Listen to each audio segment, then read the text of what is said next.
Hey Timmy, did you have a great day at school today? Oh yes, Mom, I had so much fun. That's great, Timmy. What'd you learn about?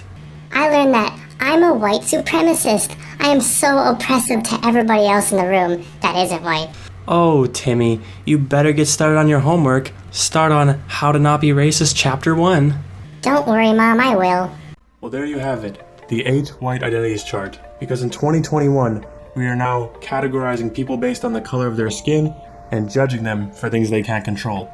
Because it's okay again, as long as it's not against minorities. But wait, this is on things that they can control, because being a white supremacist clearly means that you think white people are superior, right? Well, of course, yes. I mean, some of these things they can control. But here's the thing. When it's based off behavior, like for example, the white abolitionist, if they say something one day that could categorize them as a white abolitionist, then another day they could say something that makes them white privilege. See, the thing is, behavior changes and people change. So constantly categorizing them and switching them back and forth is really racist, and actually it's kind of ridiculous. Oh, and for the part that they can't control, that's just being white, because if they weren't white, they wouldn't even make the list.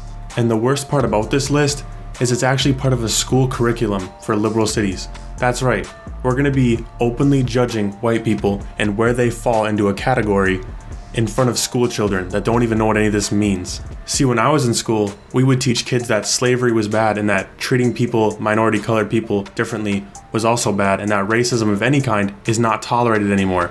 But now they're teaching kids that because that our ancestors were so racist, we gotta compensate by making white people feel guilty and make them almost feel like they owe minorities something. See, I thought the best way to not be racist was to treat everybody equally and not really care what color skin they are, or whether they're, even a man or a woman, or really anything. Just treat people how you want to be treated and treat people fairly and respectfully. That's the best way to not be racist or sexist or biased of any kind, is just treat everyone respectfully and don't look into things that they can't control. But nah, guys, it's 2021. We are more woke than we have ever been. And the best way to stop creating divide and unite everybody is to create more divide and actually make white people feel completely guilty for things they didn't even do, and kids feel like they owe something to somebody, and that people of color are actually weaker than them and can't take care of themselves. Their life is just so horrible and they're oppressed. In these communities, white students are going to grow up thinking that minorities are oppressed and that their life is super difficult and that they can have nothing they want no matter how hard they work, and that they're the privileged ones who need to be guilty and feel bad for everybody. So if they feel bad for everybody, how are they going to treat people equal? If I feel bad for you and I feel sorry for you, how am I going to treat you equally? How am I going to look at you as an equal? I look at you as some sad individual whose life is just horrible. But without constantly teaching and talking about racism and how racist everybody is, even when they don't feel like they are and they don't act like it, without that, the Democrats have nothing to grab onto, and the Democrats have no way to get votes. They virtue signal, they make people feel bad, and they just try to touch you emotionally. That's how they get your votes. They don't give a damn about anybody, and they're just as corrupt as any other politician, but they just hide it behind their morals.